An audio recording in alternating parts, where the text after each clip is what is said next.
ओडिशा सरकार ग्राम्य उन्नयन विभाग तरफ भद्रक जिला चांदबाली ब्लॉक भाटपड़ा पंचायत रे थिबा प्राथमिक चिकित्सालय नूतन बिल्डिंग पाई 1,45 लाख टंकार अर्थ राशि पूर्व सरकार अनुमोदन करथिले जहां वर्तमान सरकार कार्यकारी करी कार्यादेश प्रदान करिसेंती। चांदबालीर अभिमन्यु दास नामक ठिकादार को मात्र दुख परितापर विषय ठिकादार जनक अत्यंत निम्नमानर कार्य करी संपूर्ण अर्थ हरिलुट करथिबा अभियोग होईछि जहां नहीं जन असंतोष बढ़ी। भद्रक जिला चांदबाली ब्लॉक भाटपड़ा पंचायत रे चालुथिबा 1,45 लाख टंकार काम को नहीं अंचलवासी प्रश्न उठाई जहां अत्यंत निम्नमानर कार्य हेउछि। ग्राम्य उन्नयन विभाग तरफ 1,45 लाख टंकार भाटपड़ा थिबा प्राथमिक चिकित्सालय उन्नतीकरण कार्य तथा नूतन बिल्डिंग कार्य निर्माण हेउथबा बेले निर्माणाधीन पिलर बिना सीमेंट और बिना गोड़ी रे हेउछि कहिले भूल हेबनी। जहां नहीं स्थानीय लोके बारंबार विभागीय जंत्री को जणाइथिले मध्य विभागीय जंत्री निद भांगुनी। एथिरु विभागीय जंत्री और ठिकादार मधुचंद्रिका थिबा बारी हेउछि बोली कहिसेंती लोके। एही कार्यटी अत्यंत निम्नमानर बोली अंचलवासी अभियोग आनिथिले मध्य संपृक्त ठिकादार शासक दलर जणे जणाशुना कर्मी होइतिबारु विभागीय अधिकारी किछि कार्यानुष्ठान नेबा बदଳରେ विभिन्न प्रकारर बाहाना देखाई खसी जिबाकु चेष्टा करुछंती। तेबे अंचलवासी कहवा कथा वर्तमान कार्यटी प्राथमिक पर्यायर अच्छी विभागीय जंत्री और जिलापाल महोदय कार्यर मान को जांच न करती तेबे बिल्डिंग अति निम्नमानर हेबा सहित अंचलवासी जीवन प्रति विपद थिबा अंचलवासी आशंका प्रकाश करिसेंती। तेबे एहा उपरे सरकार और प्रशासन दृष्टि देबा पई दाबी करिसेंती अंचलवासी। चांदबाली विपिन दास को रिपोर्ट लिव लाइफ ओडिया। भाटपड़ा ग्राम पंचायत पूर्वतन सरपंच कौन सार लोक रुंड मेडिकल लोक रुंड हमार कारण होची जो कॉन्ट्रैक्टर काम नहीं से काम ठीक करना शुधु दुर्बल काम कर कि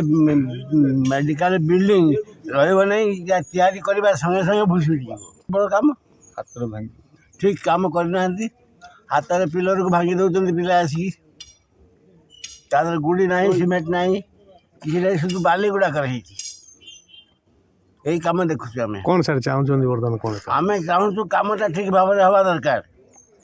कम ठीक ना बर मेडिकल बिल्डिंग न हो कम ठीक हो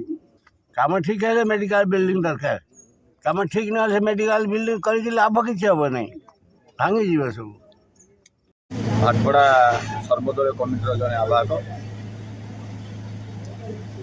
कहवा कथा अच्छी जदि सरकार जनसाधारण को उपकार निमंते स्वास्थ्य सेवा जोगाई देउछंती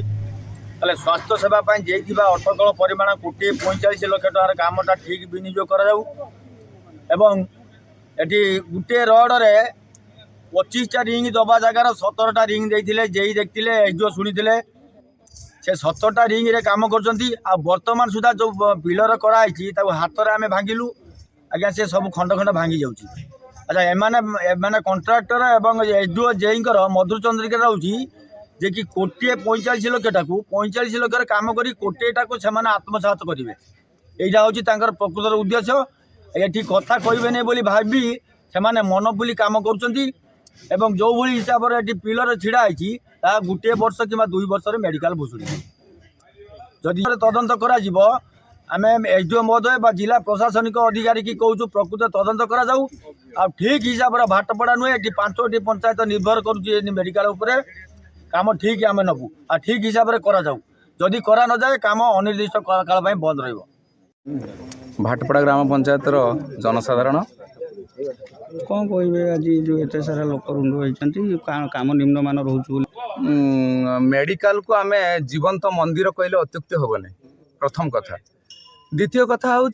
जो पुराना मेडिकल थिला जो पुराना मेडिकल को भंगा जाए जो नूतन गृह निर्माण करा जाउची एथिरे अटकल मूल्य 1,45 लाख बोलिकी आमको आम मेडिकल जी अच्छा मिश्र बाबू आमको एक कागज कलम भी आमको देखते किंतु एबे जो काम होउची ये कामर पूरा अनियमित काम होउची जहाँ को माने माने कहवा भी संभव नुहे।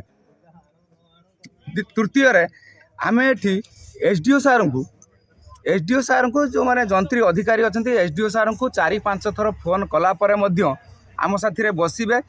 जे कामटा किमिति कौन भल रूप हो पार जेहेतु ये गोटे 4-5टी पंचायत लोक मैंने ये मेडिकल उपर निर्भर करुँच मेडिकलटा किमिति दीर्घ दिन धरी तिष्टि रहिबो मेडिकलटा केମିତି सुरुखुरुरे भल काम हम लोक मैंने सेवा पाइपर और भल घर कम हम से आम एसडीओ सार को 4-5 थर कल कला से आम सहित बसापी नाराज 4-5 थर टाइम एक्सटेंशन करुँच जहाँफल जो कंट्राक्टर जो लोक मानक नहीं काम करुच्ची से काम ठीक होनी जो ଆପଣ ଭାବୁଛନ୍ତି କି ଏସଡିଓ पूरा एठी सरकारी जंत्री एसडीओ जेई एवं कंट्राक्टर मधुचंद्रिकार ये काम चली केमिति ये काम को बाटरना करी 1.45 लाख टंका को केमिति बाटमरणा करेंगे से उद्देश्य से आमको आम जनसाधारण को आसी बुझौना कि एस्टिमेट दौना कि जे काम केमिति हम किपरि रूपे परिचालित हम आमे माने निजे एठी अनुभव करि पारुछु जो जगार पिलर हवा कथा से जगार पिलर होनी माटी ऊपर पिलर ठिया होउछि यही सब असुविधा जो आज जनसाधारण चाहते ये कामटा को ठीक रूपे परिचालना करा जाऊ जेपर्यंत ठीक रूपे परिचालना करा न जाइछि से पर्यंत ये काम बंद रहिबो।